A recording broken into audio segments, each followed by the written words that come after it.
एक समय की बात, भगवान बुद्ध इच्छा नंगल वन में ठहरे हुए थे। उसी समय दो विद्वान वशिष्ठ और भारद्वाज में जाति भेद के बारे में वाद विवाद होने लगा। जब वाद विवाद होने लगा, धीरे धीरे जो वाद विवाद था वो बढ़ने लगा। जब बढ़ने लगा तो वशिष्ठ कहने लगे कि भारद्वाज, जाति है कि नहीं, जाति भेद है कि नहीं, यह बात हम भगवान बुद्ध के पास चलते हैं, भगवान बुद्ध को पूछते हैं। तो आज वशिष्ठ और भारद्वाज भगवान के पास आते हैं और भगवान को प्रणाम करते हैं, और प्रणाम करने के बाद, आसन ग्रहण करने के बाद बैठ जाते हैं। भगवान को जब किसी सम्मान करते थे तो वो किसी दूसरे की तरफ नहीं देखते थे, उसे सम्मान करने के बाद दूसरे का नंबर आता था। तो आज भगवान बुद्ध सम्मान कर रहे थे, तो उसी समय पाकर के वशिष्ठ ने भगवान बुद्ध से कहा कि हे भगवान, हम एक प्रश्न लेकर के आए हैं। भगवान बुद्ध बोले, पूछो। वशिष्ठ ने कहा कि भगवान, एक बात बताओ कि मनुष्य में जाति है कि नहीं, जाति भेद है कि नहीं। भगवान बुद्ध ने कहा, हे वशिष्ठ, ये हम सिद्ध नहीं कर सकते, निश्चित नहीं है कि जाति है कि नहीं।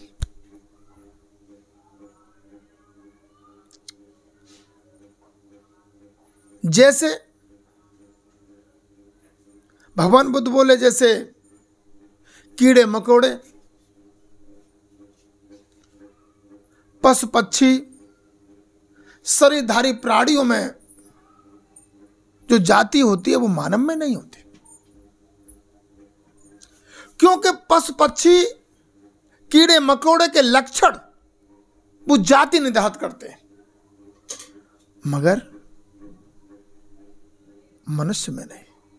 क्योंकि अगर हम सिद्ध करें तो अगर एक ब्राह्मण की लड़की और शूद्र के लड़का के दोनों से अगर संभोग किया जाए तो दोनों से संतान पैदा होगी, मानव पैदा होगा, कोई दूसरा पैदा नहीं होगा।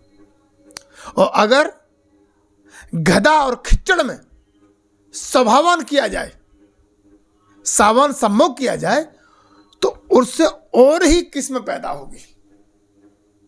इसलिए उसमें जाति भेद है, मगर मनुष्य में नहीं।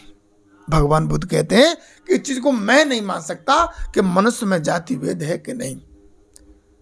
मनुष्य में जाति नहीं है। ये तो लोग बागों ने अपने लिए, अपने स्वार्थ के लिए ये बना दिया है। गोत्र, जात, ये सारे अपने स्वार्थ के लिए बना दिया है। भगवान बुद्ध ने कहा कि जैसे जब ब्राह्मण और शूद्र से, ब्राह्मण की लड़की, शूद्र का लड़का, अगर दोनों से शादी करने के बाद अगर सम्मोग किया जाए तो उससे मनुष्य ही पैदा होगा, पुरुष ही पैदा होगा, स्त्री पैदा होगा, मगर दूसरी जाति नहीं। भगवान बुद्ध ने कहा, अगर गधे और खिच्चड़ में सहवास हो, सम्मोग हो, तो दूसरी किस्म पैदा होगी।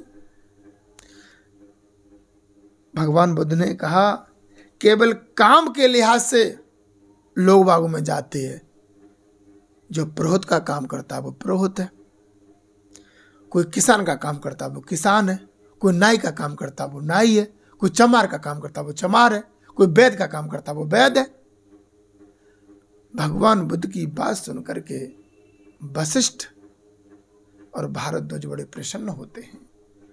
वो कहते हैं, भगवान, जिस प्रकार से एक प्यासा और नदी के पास जाता है, जब नदी में पानी नहीं मिलता तो वो बह आता है, व्याकुल हो जाता है और कहता है कि मुझे प्यास लगी है, पानी दो। और जब उसे कंजल पानी मिल जाता है, इस प्रकार से उसकी प्यास शांत हो जाती है। इसी पर भगवान आपके जो तर्कवादी उत्तर में बड़ा प्रसन्न हुआ। तो उसी समय भारद्वाज और वशिष्ठ सुंदर उत्तर लेकर के वहां से चले जाते हैं भगवान बुद्ध की बात सुन करके।